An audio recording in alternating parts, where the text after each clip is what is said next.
no nosso estudo de hoje um pouquinho sobre o mundo espiritual, algumas curiosidades em relação ao mundo espiritual. Bom, vamos fazer a prece primeiro e após a prece, então, aí nós vamos responder aqui algumas perguntas, tá certo? Falamos sobre o passe no último domingo e hoje então a gente vai falar sobre algumas curiosidades do mundo espiritual. Vamos então orar.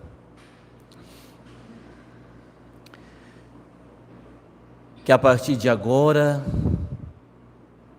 também para nos prepararmos para o tratamento,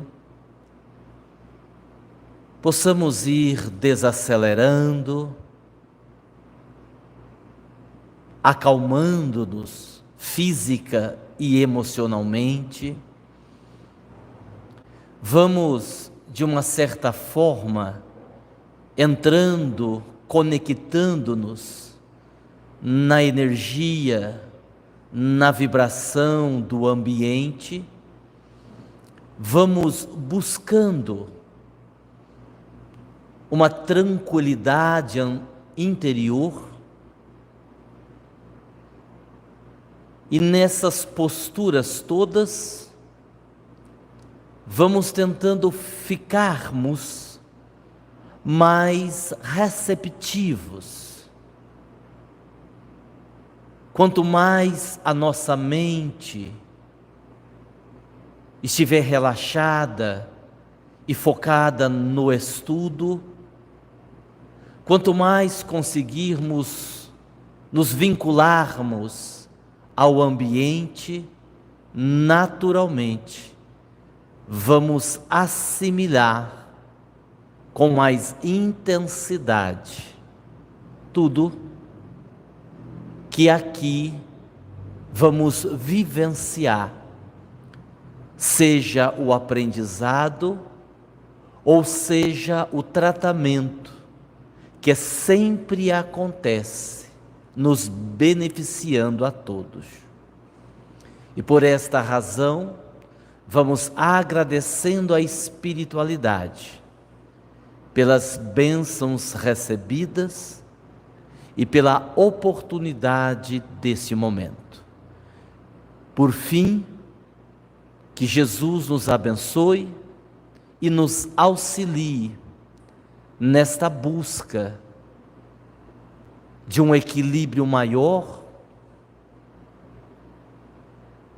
de uma paz mais viva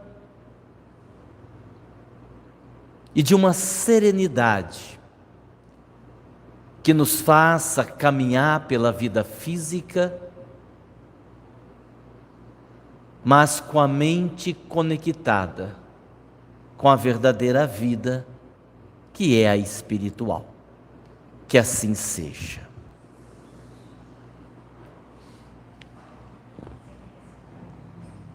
Não precisa não, tá bom. Bem,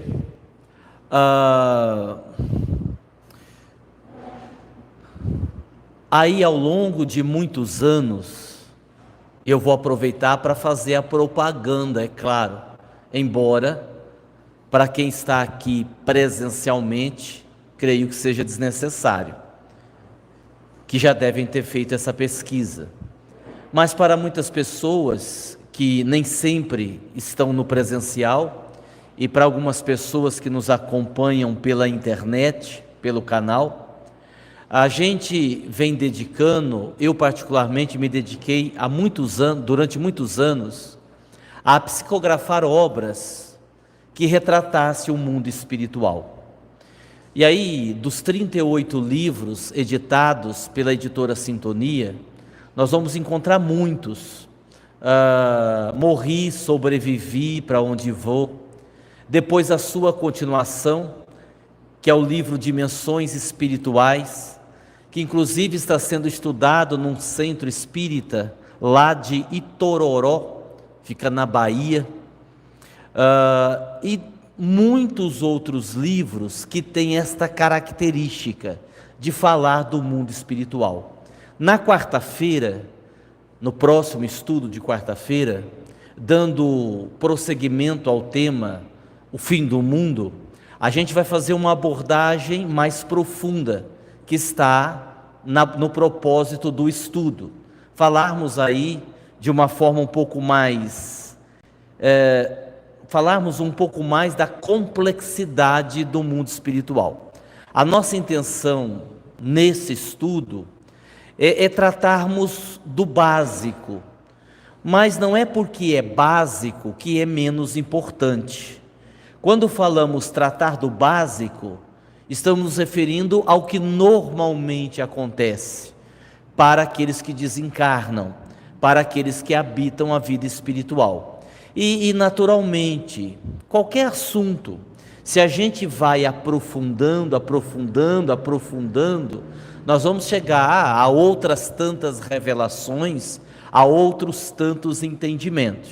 E aí, até é uma pergunta que nós vamos responder na próxima quarta-feira, e aí a gente sempre tem o cuidado de observar o contexto e sabermos exatamente até onde aprofundarmos as reflexões.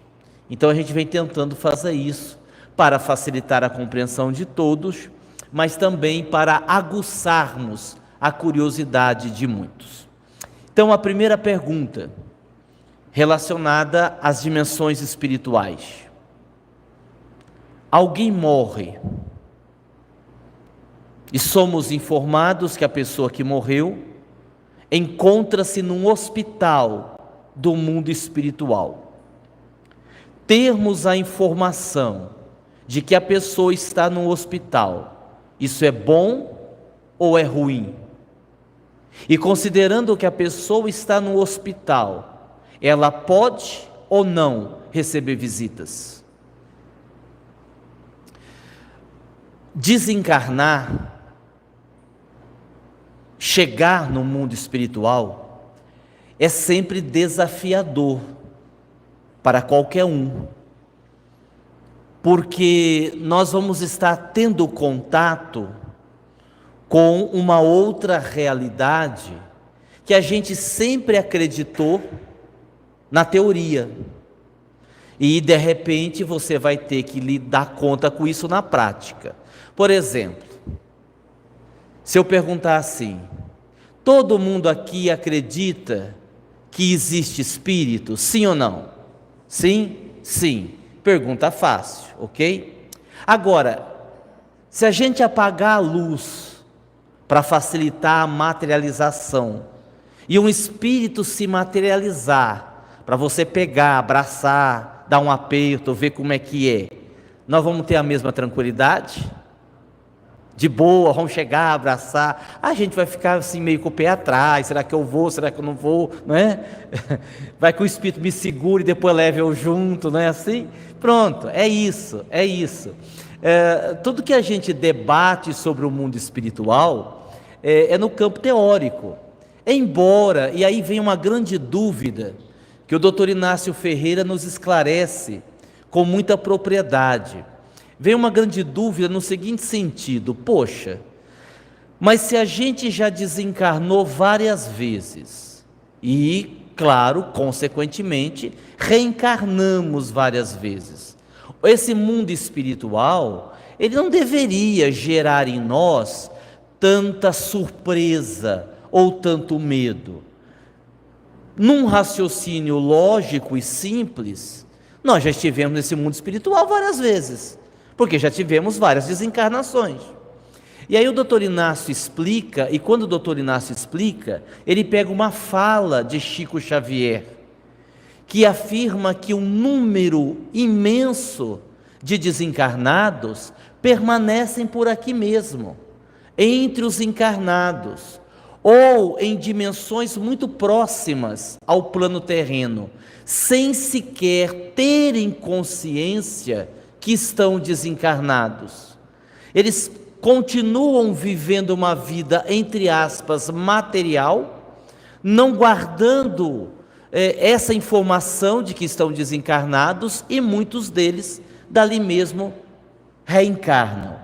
Outros tantos, que deve ter sido a nossa situação em muitas desencarnações, desencarnam, vão para uma região de maior sofrimento no mundo espiritual, permanecem ali um período, naquilo que se habituou a chamar de umbral, são socorridos no hospital, não tem como conceber, não tem como entender, não tem como compreender que estão fora da matéria, que estão mortos, mas estão vivos, e dali mesmo são encaminhados para a reencarnação. Isto quer dizer que esse contato, agora vem a palavra, esse contato consciente com o mundo espiritual, não é todo mundo que já teve. É possível que na nossa última passagem pelo mundo espiritual, e talvez essa que a gente vai estar lá depois da desencarnação, sejam as primeiras que a gente, olha, estou no mundo espiritual, tá, entendi, estou desencarnado, estou aqui, sei que existe vida espiritual, porque até então essa concepção não é para muita gente. Deu para entender? Então o mundo espiritual, ele nos apresenta sempre desafiador. Então, a adaptação no mundo espiritual, embora guarde uma relatividade muito grande, ou seja, tudo é relativo, essa adaptação no mundo espiritual, ela não é fácil de acontecer. Quando o espírito desencarna, ele vai sentir por um período as impressões da matéria, ele vai se debater com as suas próprias culpas, ele vai, em alguns casos, entrar num processo até de desespero, porque ele se vê vivo, e às vezes ele está no próprio velório, ele se vê morto, e aí ele se vê vivo, e ele não sabe se ele está aqui, ele não sabe se ele está lá, e todo esse processo quase sempre exige que a equipe espiritual conduza o espírito até um hospital, em que ali ele permaneça por um período mais ou menos longo, mais longo para alguns, menos longo para outros, até que haja um entendimento, uma compreensão do que aconteceu. Se isso é bom ou ruim, também é relativo. Porque quando, e eu vou voltar a citar o doutor Inácio, quando ele cita o que se habituou a chamar de hospital dos médiuns, em uma dimensão espiritual, ele cita os internos que estão em franca recuperação, em determinadas alas, e ele cita outras alas, em que o quarto do hospital, ele é trancado, com cadeado, não há portas, é uma espécie de cela, porque os espíritos ali, albergados, acolhidos, ainda têm um desequilíbrio tão grande, que eles não podem transitar livremente no hospital, porque causariam grande perturbação. Então, da mesma forma que se você for aqui na Santa Casa, nas centenas de leitos que tem ali, você vai encontrar pacientes bem, que estão internados porque tiveram uma cólica de rim, e estão só tomando um soro para ver se libera o cálculo renal. Você vai encontrar pessoas que estão na UTI, você vai encontrar pessoas que estão aguardando uma cirurgia, pessoas que estão para ter alta, pessoas que ainda vão ficar muito tempo. É a mesma coisa. Você vai encontrar uma série de espíritos desencarnados que estão passando pelo hospital para uma adaptação, às vezes para uma espécie de desintoxicação do corpo astral, e que muitos sairão logo, e outros permanecerão internados. A visita, ela pode ou não pode acontecer, a depender do quadro. Outro dia uma jovem perguntava para Dr. Klaus, e eu fiquei prestando atenção na resposta dele. Ela havia perdido o marido há apenas alguns dias. O marido teve uma doença grave e não suportou e acabou desencarnando. E quando ela passou no Klaus, ela perguntou a Dr. Klaus se ele estava bem. Ele disse: está. E aí ela perguntou: mas ele já foi acolhido, recolhido? Sim, fique tranquila, ele está bem. Ah, durante o sono eu posso então ir visitá-lo? Ele disse: não, não tente, porque você não vai entrar. E aí, claro, a explicação mais óbvia é uma questão emocional, porque o espírito desencarnado, se adaptando ao mundo espiritual, se recuperando, evidentemente com saudade, né? Ele começa a perceber: ó, morri, né? Pelo que está acontecendo aqui, eu estou desencarnado, estou vendo aqui umas pessoas que eu não conheço me visitando, né? Estou no hospital um pouco diferente, minha família não entrou para me ver. Então, se for uma pessoa que tem um pouquinho de conhecimento, ela já vai deduzir: ó, morri. Então, convenhamos que não é um momento fácil, como não é um momento fácil para quem ficou, né? Aquele período, o enterro, a missa de sétimo dia, a data do aniversário, os primeiros dias depois da desencarnação.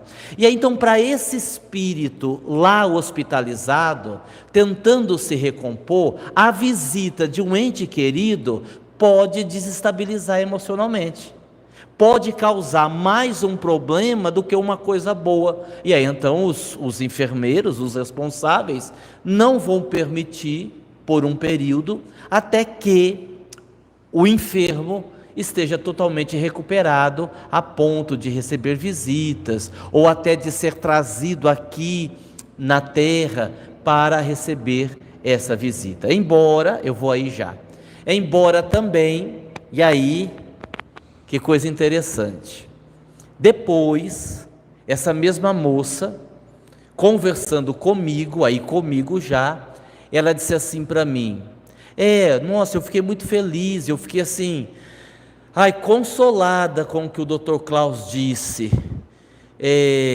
mas ele errou numa coisa. Eu disse: errou? No que ele errou? Eu visitei meu marido essa noite. E eu sei, ela disse assim para mim: eu sei que você é psicanalista, não venha dizer que é projeção do inconsciente não, que eu tenho certeza que eu vi o meu marido. E aí imediatamente José Lázaro disse assim: ela viu por uma TV, ela viu por uma câmera, ela viu uma imagem que nós mostramos a ela para tranquilizá-la, mas ela estava rente à cama, o espírito dela, rente à cama, perto do corpo, e o doente estava lá no hospital onde ele tinha que estar. Ela não foi para lugar nenhum, nós mostramos. Interessante, né? Interessante, porque claro, que aí é aquela história, né? Poderia ser uma projeção do inconsciente, né? Aquilo que nós vamos desejando, que é o que nós chamamos, né, dos sonhos freudianos, que tem uma explicação na psicanálise. Poderia ser muito bem isso. A gente projeta um monte de coisa, a gente acha que aconteceu e aquilo é fruto do nosso inconsciente. Mas no caso dela não era fruto do inconsciente e ela também não havia ido visitá-lo no hospital, porque a visita estava proibida. Os espíritos aqui mostraram a ela. Você ia perguntar? Com os parentes desencarnados, é o mesmo critério, não é? Eu desencarnei, assim, um acidente de carro, nem vi morrer, né? Eu vi a pancada, quando eu acordei eu estava numa cama de hospital, sendo medicado, com a cabeça rachada, né? E tudo mais. Bom, minha avó já está desencarnada, meu avô está desencarnado, meu pai desencarnado. Os benfeitores vão usar o mesmo critério. Será que porque se eu estou no hospital, aí você mata a charada de uma vez, né? Porque se eu estou no hospital e recebo a visita de alguém que já morreu, é óbvio, né? Eu morri, né? Não tem jeito de ser diferente, né? Eu morri. Então aí os benfeitores vão avaliar se a visita, naquele momento, a depender do meu psicológico, a depender do meu emocional, se aquilo vai ser uma boa coisa, ou se é melhor esperar um pouco mais para que estas visitas aconteçam. Então aí, sempre guardando essa relatividade, né? Isso é muito importante. Toda a explicação, principalmente sobre essa, de estar no hospital no mundo espiritual, é sempre muito relativo. Uma outra experiência, a pessoa me perguntou assim: seu pai havia morrido, já um senhor de quase 100 anos, há mais de 10 com Alzheimer. E aí ela me disse assim: olha, eu conversei com uma médium vidente, e ela me disse que meu pai está bem, inclusive ele já está trabalhando, e ele já veio nos visitar recentemente. Eu disse: e quanto tempo faz que o seu pai morreu? Ela disse: faz 3 meses, quase 3 meses. E aí eu fiquei em silêncio, porque se tem uma coisa que eu aprendi é ficar de boca fechada, quando não me perguntam nada. Mas aí a pessoa insistiu: mas o que é que você acha? Assim, você está perguntando a minha opinião? É a sua opinião. Eu acho que a médium se equivocou, embora exista essa possibilidade. Porque vamos pensar, falei agora há pouco, da pressão da matéria. O espírito não tem o Alzheimer, estava no corpo, mas ele viveu vários anos com essa dificuldade de lembrar, de reconhecer pessoas, a mente atrapalhada. Então, é muito pouco provável que em 3 meses o espírito já se recuperou, já esteja, a não ser que seja um espírito de uma evolução significativa. Aí ok.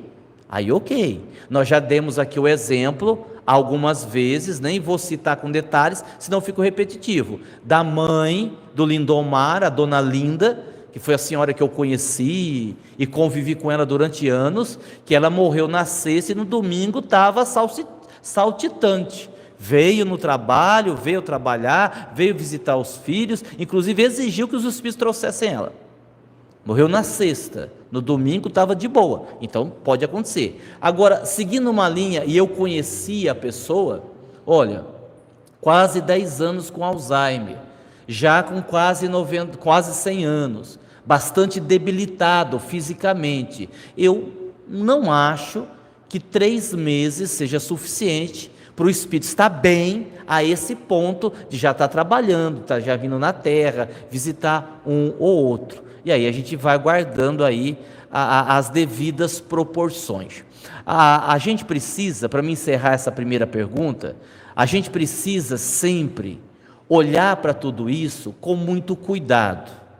Não é porque algo não é comum de acontecer que não aconteça. Hoje em dia, as pessoas cometem um erro a respeito do mundo espiritual. Elas pegam uma experiência, uma vivência, ou elas pegam uma informação que está num livro de um espírito X, de um espírito Y, e pegam isso como uma verdade para todos os espíritos. Esse é o problema. Então as coisas não são assim.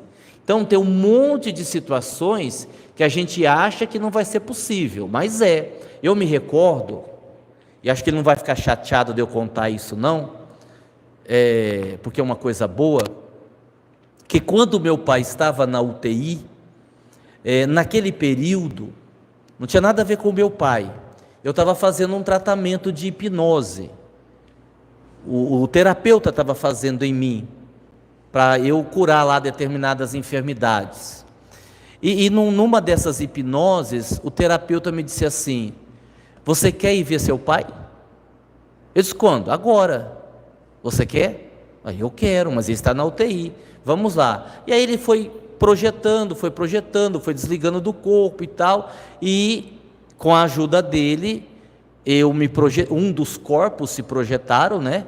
Porque é importante que quando a gente fala em projeção, não é o espírito que sai, porque para o espírito sair, o corpo tem que estar dormindo, não é? A gente projeta um dos corpos, ou se vocês quiserem, uma projeção da consciência.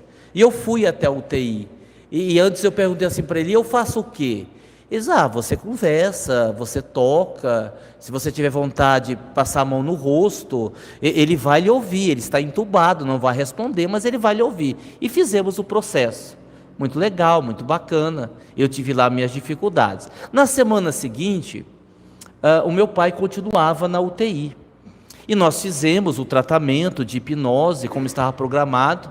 E aí o terapeuta disse assim, e veja, e isso eu estava fazendo a terapia por chamada de vídeo. Eu estava num lugar, o terapeuta estava em outro lugar, e o meu pai estava em outro lugar. E aí o terapeuta disse assim, você gostaria de ver seu pai de novo? Aí eu disse, sim. Fez o mesmo processo, só que aí mudou. Aí ele disse, você vai, mas você não vai se aproximar. Você vai ficar uns 2 metros longe, você não vai tocar e você não vai conversar. E eu achei meio que falta de educação perguntar por quê. Se ele estava dando essa orientação, tinha algum motivo. Eu disse, ok. E fui, e realmente aconteceu dessa forma. Nenhuma conversa, nenhum toque, nada, nada, nada. E naquele dia, à noite, o meu pai desencarnou.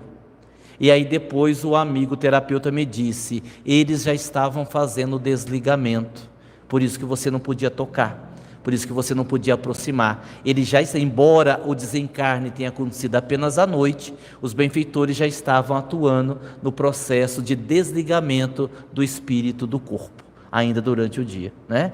E aí então você vai guardando todo esse processo que é sempre relativo, tá? Bom, sobre essa questão, ficou alguma dúvida? Deve ter ficado, né? Mas não? Ficou claro? Tudo bem.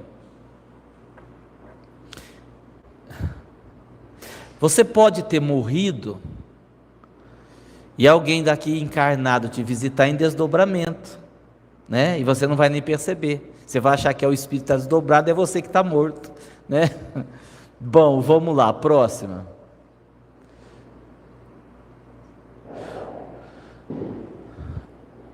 Há espíritos que estão presos, escravizados. Eu não queria usar essa palavra não, mas não tem outra palavra, eu tenho que usar essa. Escravizados no umbral. E a misericórdia divina, como é que fica? Sim, se a gente começar a transitar pelas regiões densas. O que são regiões densas? São aquelas regiões, para quem não sabe, próximas da crosta terrestre, onde uma grande parte dos espíritos são extremamente inferiores, estão ali em sofrimento, são espíritos maldosos, espíritos agressivos, que dominam outros espíritos, E muitos ali estão realmente aprisionados em cavernas, em pântanos. Dona Benedita, quem já leu o livro dela, eu não vou lembrar qual deles agora, ela conta que a equipe indo resgatar determinado espírito, eles passam por um pântano em que eles conseguem ver apenas as cabeças dos espíritos que estão presos naquele pântano, como se fosse uma areia movediça, que eles não conseguem sair, uma coisa viscosa, e eles estão presos ali. Tem um outro livro que é escrito pelo Dr. Klaus, que agora eu não vou lembrar o nome do livro, que a equipe está indo para um determinado resgate de determinado espírito, e eles passam perto de uma região em que um político está sendo julgado. Claro que não por Deus, nem pelos benfeitores espirituais, por aqueles espíritos que ele se associou enquanto estava aqui encarnado. E quando o Klaus estava psicografando o livro, ele não diz o nome do político, ele não fala, mas eu vi quem era o político. Ele tinha morrido fazia uns 2 meses aqui no plano físico, eu vi quem era. E cara, assim, ele estava sofrendo pra caramba. Então essas cenas e esses relatos é que nos levam à pergunta, bom, e a misericórdia de Deus está onde? Não vai resgatar, não vai salvar, não vai ajudar, não é? Olha, não é de hoje que a gente sabe que a lei de Deus, ela não mete o pé na porta e vai entrando, não, Existe a misericórdia, mas existe a justiça. Nós não podemos esquecer que esses espíritos que estão nesta condição em sofrimento fizeram essa escolha.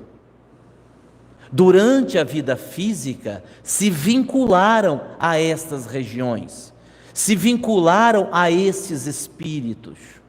Então agora, no mundo espiritual, não basta dizer, eu estou convertido, agora eu sou de Jesus, né? Porque aqui na Terra tem umas coisas assim, né? Eu acho interessante, às vezes é até mais fácil para a gente, né? Eu mato, eu roubo, eu estupro, aí sou condenado a 40 anos, mas na cadeia eu me converto, viro pastor e vou seguir Jesus e estou perdoado dos meus pecados. A coisa, infelizmente, não é tão simples assim.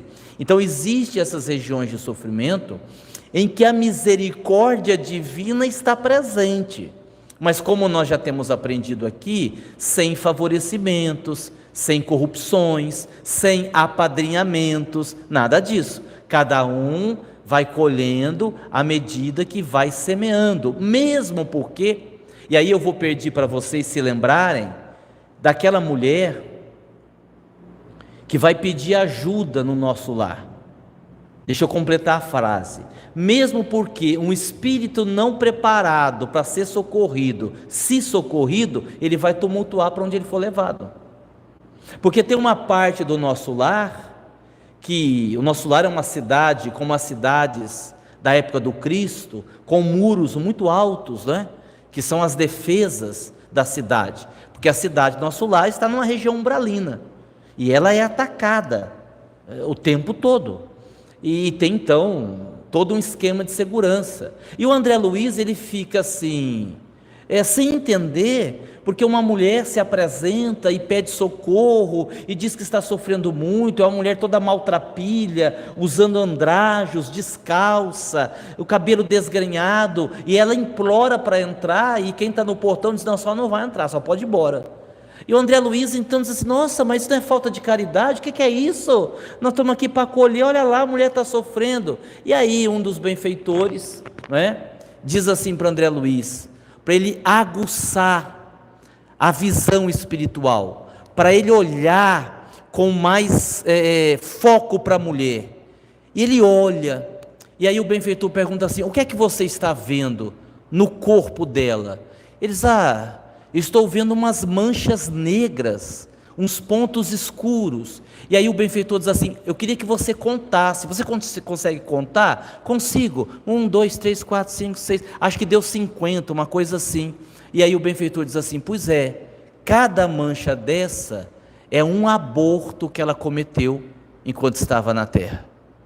Porque ela fazia esse trabalho, cobrava das moças que engravidavam e não podia ter os seus filhos. E aí o benfeitor disse assim, e quer ver como é que a sua transformação não é verdadeira? Quer ver a negativa? E ela estava lá, me ajuda, me socorre. E quando o benfeitor diz assim, nós não podemos, aí ela muda, seus desgraçados, seus miseráveis, eu não acredito em Deus, e xinga todo mundo. Quer dizer, não tinha mudança alguma, ela estava ali, né, porque estava precisando, mas ela sendo colocada para dentro, ela iria tumultuar todo o problema. Vou aí, Célia. A misericórdia divina, ela precisa ser compreendida de uma forma mais extensa, porque se é assim, é até estranho dizer, quando alguém pergunta assim, você está bem? Nossa, graças a Deus eu estou. Dá a impressão que quem não está bem não tem Deus perto. Você sarou? Graças a Deus eu sarei. Sim, quem não sarou é porque não tem Deus perto. A questão é, Deus está ajudando sempre. Então aquela pessoa que se curou, foi pela misericórdia divina. Mas aquela pessoa que continua enferma, lidando com uma doença mais grave, também é pela misericórdia divina, porque ali ela também está se curando, só que num modelo diferente. O processo educacional ali, ele é um pouco mais rígido, um pouco mais duro, mas está havendo o processo também, porque senão, a gente fica com uma perspectiva meio que estranha. Bom, se eu estou bem é porque Jesus me ajudou, se eu não estou bem é porque Jesus não me ajudou. Aliás, é uma das dúvidas que nós vamos tirar hoje ali na nossa live, sobre estas questões de compreender melhor o processo. Célia? É que nem esse espírito, que tem um grupo muito grande já o aguardando do lado de lá. Quer dizer, a previdência divina não vai poder interferir. Exatamente. Porque tem que ser. Sim, exatamente. Até porque essa questão, há muitas moradas na casa do Pai, né? Várias dimensões. Isso aí também tem a ver com peso, né? De você subir na balança mesmo. Não é peso igual nós aqui de gordura, não, mas é peso energético, é peso vibratório. Tem determinadas dimensões que pela sua vibração, pela sua energia, pelo seu padrão, você não consegue entrar, né? Você não consegue, vou usar essa expressão, né? Porque quando a gente fala de um mundo espiritual, é um pouco também relativo essa coisa em cima e embaixo, né? Mas eu vou usar essa expressão para facilitar. Você não sobe, você não tem leveza espiritual para estar nessa ou naquela dimensão. A gente tem que considerar isto também. É um entendimento que a gente precisa ir desenvolvendo para a gente entender melhor, agora falando do mecanismo das leis de Deus, para a gente entender melhor todo o processo. Eu, como não perco nenhuma oportunidade de aprendizado, no sentido de dar exemplo, eu sempre digo, outro dia uma pessoa disse assim, mas essa história é para o estudo de quarta, tá? Aí quem assistiu hoje vai ouvir de novo, né? A pessoa disse assim, porque tem uma pergunta lá para quarta-feira sobre ética, sobre moral. No livro dos Espíritos tem uma questões que falam sobre moral, sobre ética, e é muito difícil você explicar sobre ética. E eu encontrei uma explicação do filósofo brasileiro, o Clóvis de Barros Filho, e ele é muito feliz no exemplo que ele dá na ocasião sobre o que seja ética. E aí a gente vai falar sobre ética. Então, assim, você pode ter um conflito ético, você pode ter um conflito moral sobre o que fazer. E aí é esse exemplo que eu vou citar. Não, esse exemplo não vou citar agora não, vou citar um outro exemplo. A minha cachorra, como ela está com câncer, na falta de um ela está com 2, um melanoma agressivo na boca e um melanoma agressivo no baço, com cirurgia marcada e risco de morrer. Eu disse assim, olha, vamos lá, se não funcionar, ela vai partir e tudo bem. E aí uma pessoa me disse assim, nossa, mas que desapego da sua cachorra. Eu digo, não é desapego, é consciência, não é falta de amor. Tanto é que já há muitas semanas eu estou levando água do Dr. Klaus, pelo menos no tumor que é visível, que está externo, para lavar, para minimizar. Não se trata disso, trata-se de consciência. Se você pegar que é uma cachorra que já tem 12 anos, que já está no seu 3º câncer, né? Uma fizemos cirurgia, a outra o Dr. Klaus curou, agora essa vamos ver o que vai acontecer, né? Com 12 anos, com esse histórico, existe uma grande probabilidade de uma desencarnação, isso é fato. Então quando você se posiciona assim, e aí que as pessoas têm uma dificuldade de entender, né? Não se trata de uma falta de sentimento ou de apego, mas de entendimento do processo. Olha, o processo é esse, e isso serve para os nossos entes queridos. Nossa, fui no velório de fulano, você viu lá? A mãe dele tinha morrido, ele nem estava chorando, e a pessoa está dizendo isso num tom de maledicência. Ela está querendo dizer assim, nossa, não amava a mãe. E para que você demonstre que ame a sua mãe, você não precisa estar desesperado, se jogando em cima do caixão. Você não precisa estar desequilibrado, chorando tudo que você tem direito. Algumas pessoas vão extravasar desta forma, ok. Mas outras pessoas vão ter ali o entendimento, a compreensão de fazer dessa forma. Não é assim? Não é desse jeito? Então a gente tem que prestar atenção nisso. Eu estava no velório esses dias de uma pessoa, ainda bem que quem falou não era ninguém da família, senão nem poderia contar, né? Aqui, uma pessoa, um amigo, sei lá, um conhecido que estava lá. E a pessoa chegou assim para mim, eu estava ali perto do corpo, e a pessoa disse: nossa, como é triste a despedida, né? A pessoa foi, podia ter ficado um pouquinho mais com a gente. Eu olhei para a pessoa e disse assim: você sabe que ela tinha 104 anos, né? Você está ligado? Você está ligado que ela tinha 104 anos? Não, eu sei. Aí eu parei a conversa, tipo assim: peraí, cara, como assim ficado um pouco mais? Já está em hora extra faz tempo, 104 anos, você vai dizer que tinha que ter ficado um pouquinho mais, né? Só que a gente, às vezes, não consegue ter esse entendimento, ter essa compreensão. Bom, próxima pergunta. Quando dormimos, há situações perigosas para nós, enquanto espíritos fora do corpo, no plano espiritual? Claro, sem dúvida. Basta você não sintonizar com o que é bom. Você está exposto àquilo que você cultiva durante o seu dia. Simples assim. O fato de sair do corpo é uma coisa. Você dormiu, normalmente seu corpo sai. Aliás, eu achei que a maioria de vocês sabe disso, mas eu vou falar assim mesmo. Não tem aquele negócio, isso já deve ter acontecido com todo mundo. A hora que você está na cama quase dormindo assim, parece que você vai cair da cama, aí você acorda rápido, está caindo da cama, e aí você não está caindo? Não tem, já aconteceu isso com vocês? Vocês sabem o que é isso, né? Você não está caindo da cama, teu espírito está saindo do corpo, aí tem uma insegurança, então a sensação de cair da cama é que você está voltando para o corpo. Saiu, deu assim um medo, você voltou, mas não está caindo no chão não, é a saída do espírito. Então nós saímos do corpo durante o sono do mesmo.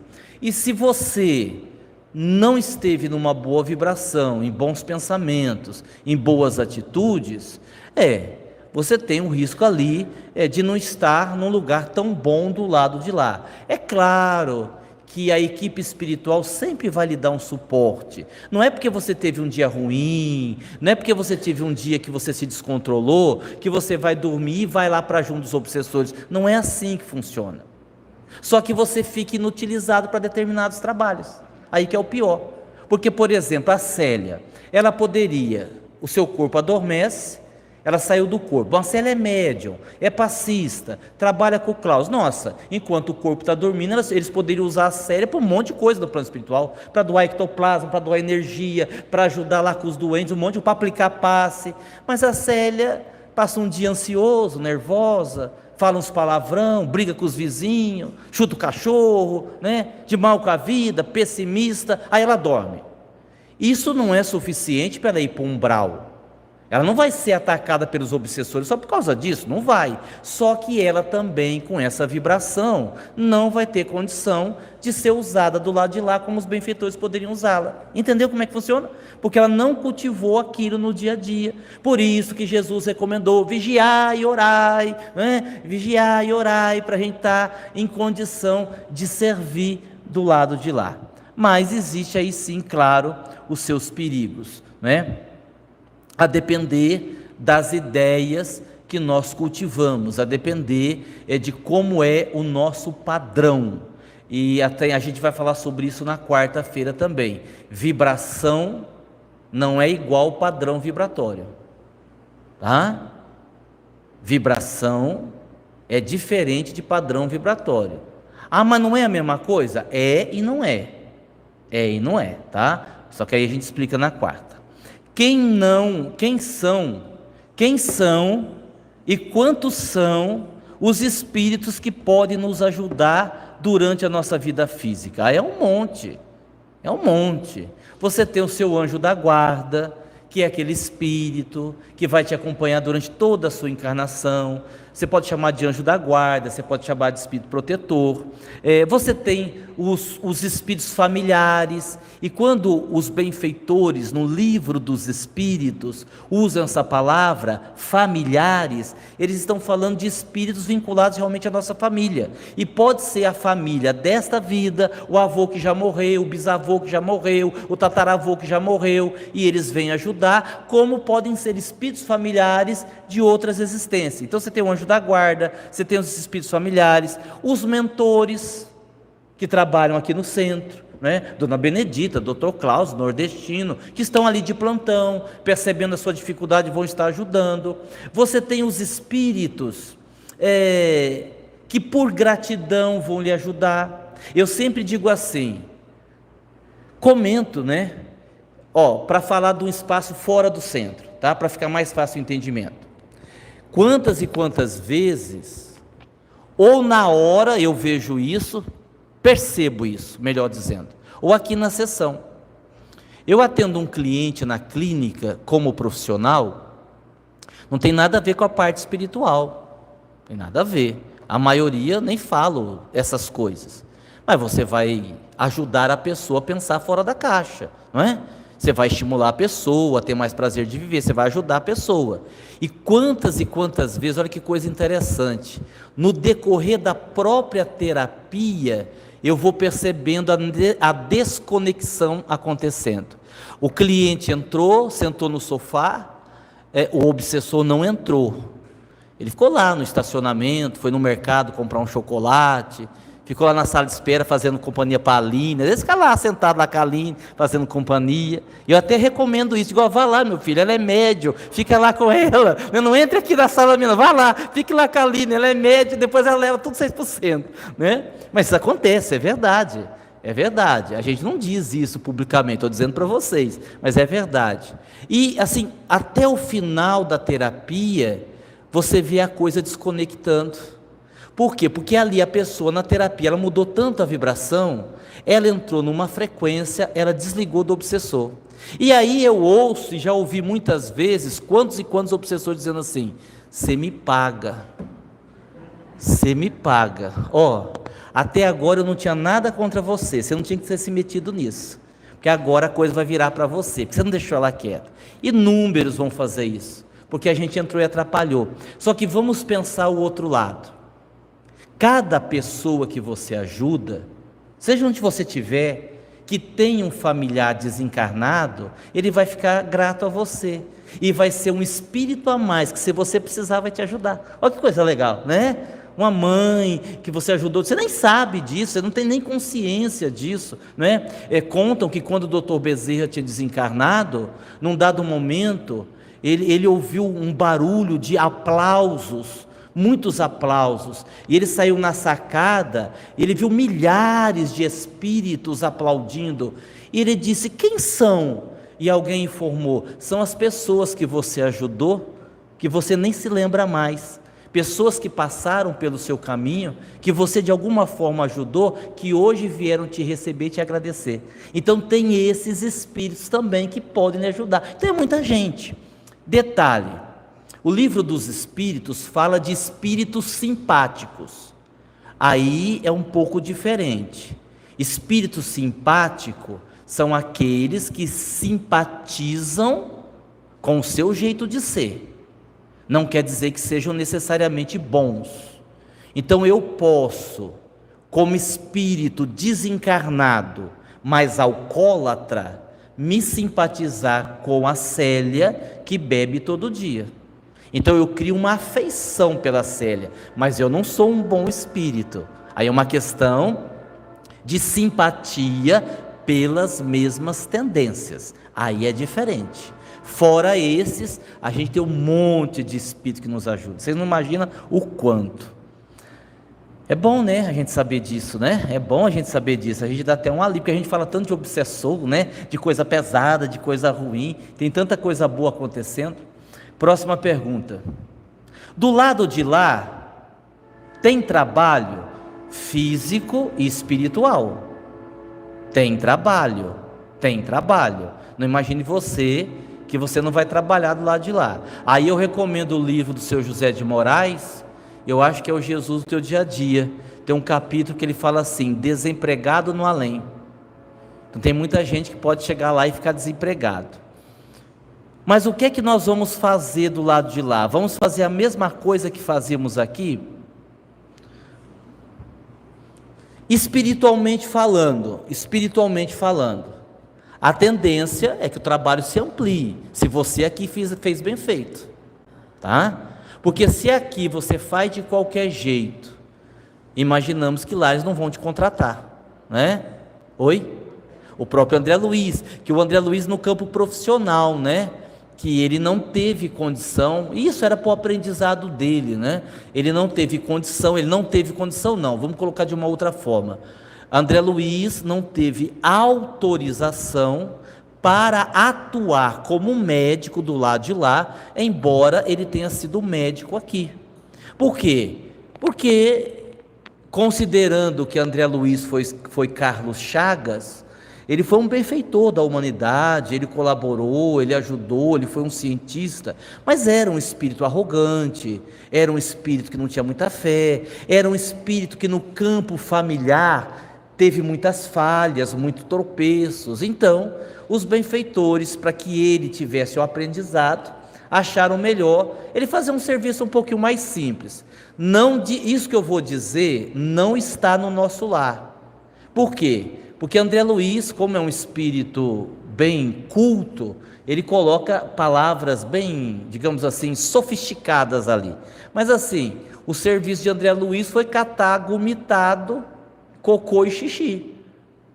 Ele tinha lá um balde, naquelas alas dos espíritos que eram recolhidos, que chegavam lá vomitando, fazendo xixi e cocô. Ele tinha que com o balde, com o pano, catar aquilo lá, limpar tudo e levar. Durante um longo tempo, o trabalho dele foi esse. Não porque necessariamente ele não tenha sido um bom médico, mas por conta dos seus compromissos morais, dos seus compromissos espirituais. Então, de repente, você vai para lá, para o mesmo trabalho que você fazia aqui, e você pode conseguir isso, você vai ser jardineiro lá. Né? Quantas vezes isso acontece? O espírito fica internado no hospital. José Lázaro conta um caso assim. O espírito ficou internado, ele era assim, meio rebelde, sabe? Não era mal, de fazer mal para os outros, mas também estava longe de ser bom. E quando ele se recuperou, ficou lá internado um tempão, disse: eu quero ter alta, eu quero fazer alguma coisa, vocês não têm um emprego para mim aqui não? Né?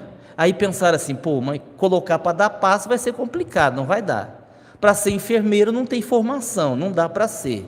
Um cargo de responsabilidade não vai dar conta. O senhor gosta de flor? Adoro.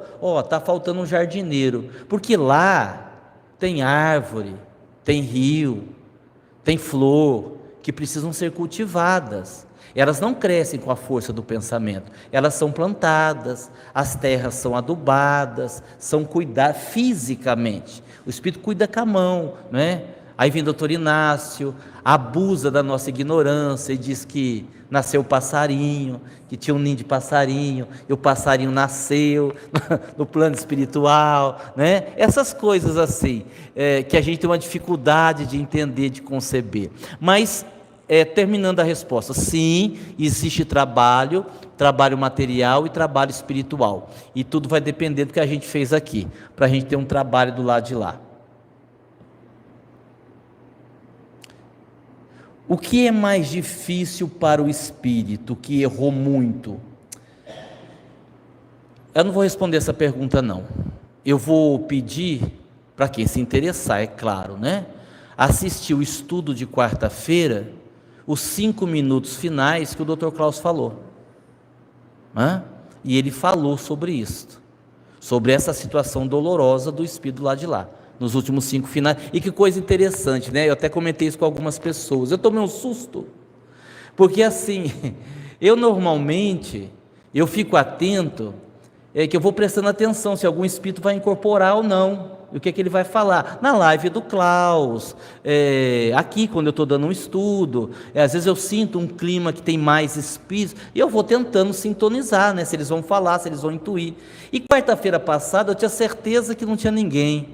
Aí eu falei para o Ricardo, não, pode deixar que a gente vai fazer a prece final. A hora que eu fui falar, saiu a voz do Klaus. Aí que eu percebi, que eu não tinha percebido o Klaus. E aí ele veio, ele falou 5 minutinhos, e ele fala sobre esse assunto. Então a gente volta lá e ouve a mensagem do Klaus.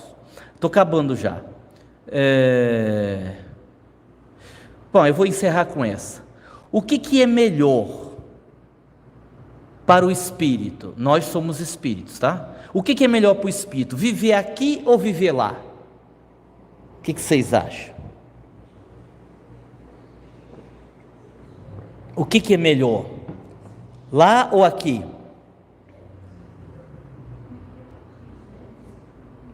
Muito bem. É mais ou menos por aí mesmo.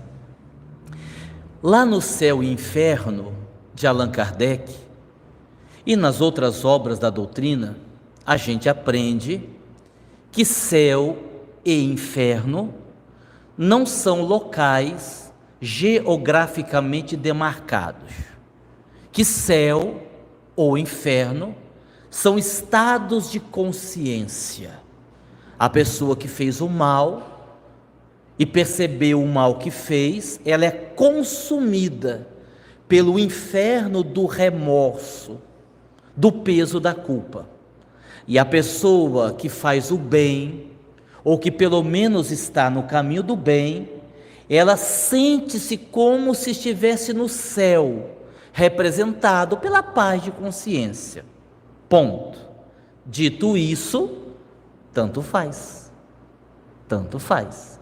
Talvez até para os espíritos mais superiores, que estejam vivendo em dimensões mais sutis, realmente viver lá seja melhor, porque não vão enfrentar um monte de coisa que ainda tem aqui. Mas se você pegar como referência as dimensões mais perto da Terra, tem pandemia, tem dengue, tem gripe, né? Você pode quebrar o pé, você pode quebrar a perna, ter um obsessor. A luta, ela continua. Se você estiver falando dessa luta entre o bem e o mal, nas dimensões espirituais, perto da Terra, a luta se desenrola quase igual aqui, quase diferença nenhuma. Basta a gente ler as obras, né? Basta a gente ler os livros, que a gente vai ficar aí com essa certeza. Tá certo? Muito bem. Tem mais uma aqui, eu já estou estourando o meu horário, mas vamos rapidinho. O reencontro, bom, de certa forma essa pergunta já foi respondida. O reencontro com os nossos entes queridos, eles acontecem imediatamente à desencarnação? Quando há condição para isso, sim. Não é? Quando há méritos para isso, sim. Quando o espírito tem uma certa percepção, perfeito, ele vai desencarnar, sua avó vai vir receber, seu pai vai vir receber, sua mãe, alguém que esteja desencarnado, esteja em condição de fazer isso. Às vezes, o benfeitor que você tanto admirou aqui na Terra, que você trabalhava, que você conhecia, de uma forma geral, sim, sem problema nenhum. Os benfeitores estão ali nos recebendo, os entes queridos, aqueles que já partiram, etc. e tal. Tanto é, notem, é muito comum nas cartas consoladoras dos entes queridos que vêm escrever para o pai, para a mãe, né? Eles sempre começarem a carta dizendo assim: vovô está aqui comigo, vovó veio me receber, o tio fulano de tal veio me trazer para me ajudar. São os entes queridos que estão ali ajudando nesse processo, que é sempre maravilhoso, né? Muito bom. Valeu, pessoal, tá de bom tamanho, que Jesus nos abençoe. E até o nosso próximo encontro no próximo domingo. Lembrando que no dia 4 de fevereiro, domingo, nós teremos normalmente esse estudo, tá? Eu estarei viajando, mas vou me desdobrar, vou me materializar aqui, né? Vocês até orem bastante para o processo acontecer, e eu estarei aqui. Não estarei aqui não, estou brincando, mas a gente vai ter o estudo normalmente, então não faltem, tá? Não tem nenhuma previsão, por enquanto, de algum domingo que não terá o estudo. Se tiver, eu aviso vocês, tá certo? Muita paz, muito obrigado.